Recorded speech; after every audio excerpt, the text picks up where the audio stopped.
Hi friends, welcome back to my channel. ఇలాంటి question ని చాలా కాంపిటేటివ్ ఎగ్జామ్స్ లో రిపీటెడ్ గా అడుగుతూ ఉంటారు. వీటిని ఎలా సాల్వ్ చేయాలో మనం తెలుసుకుందాం. దీనికన్నా ముందు బోర్డమస్ రూల్ అంటే ఏంటో తెలుసుకుందాం. బోర్డమస్ రూల్ అంటే ఫస్ట్ మనం ఏదైనా ఇలాంటి క్వశ్చన్ ఇచ్చినప్పుడు ఫస్ట్ స్టార్టింగ్ ఎక్కడి నుంచి చేయాలంటే బి ఫర్ బ్రాకెట్, బ్రాకెట్స్ ఉన్నాయనుకో బ్రాకెట్స్ చేయాలి. తర్వాత ఓ ఫర్ ఆఫ్, ఆఫ్ ఉంటే ఆఫ్ చేయాలి. తర్వాత డివిజన్ చేయాలి. తర్వాత ఎం ఫర్ మల్టిప్లికేషన్ చేయాలి. ఏ ఫర్ అడిషన్ చేయాలి. ఎస్ ఫర్ సబ్ట్రాక్షన్ చేయాలి. క్వశ్చన్ ఏమి ఇచ్చాడో చూడండి. 42 plus 3 into 4 divided by 2 minus 2 plus 3 of 8.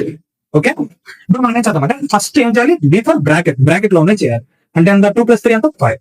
Okay, 42 plus 3 into 4 divided by 2 minus 5 of 8. Next ఏం చేయాలి, ఆఫ్ ఆఫ్ చేయాలి. 5 into 8 ఎంత, ఆఫ్ అంటే nothing but into 42 plus 3 into 4 divided by 2 minus 5 into 8 అంతమా 40.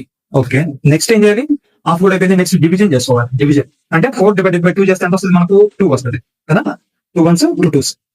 42 plus 3 into 2 minus 40. Okay okay, next ఏం చేయాలి, multiplication చేయాలి. ఎంత multiplication అంటే 3 into 2 మల్టిప్లై చేయాలి. అప్పుడు 42 plus 3 into 2 ఎంత 6 minus 40. ఓకే, నెక్స్ట్ ఏం చేయాలి, ఏ ఫర్ అడిషన్ చేయాలి. 42 plus 6 ఎంత 48 minus 40. Next S for subtraction చేయాలి. 48 మనము 8. So our answer is option A 8. మీకు కనుక ఈ క్వశ్చన్ అర్థమైన క్వశ్చన్ నెంబర్ 2 ఆన్సర్ ఎంఎస్ లో ఖచ్చితంగా కామెంట్ చేయండి. మీకు ఈ వీడియో నచ్చితే ఖచ్చితంగా లైక్ చేయండి, షేర్ చేయండి. ఖచ్చితంగా మర్చిపోకుండా ఫాలో అయిపోండి, సబ్స్క్రైబ్ చేయండి.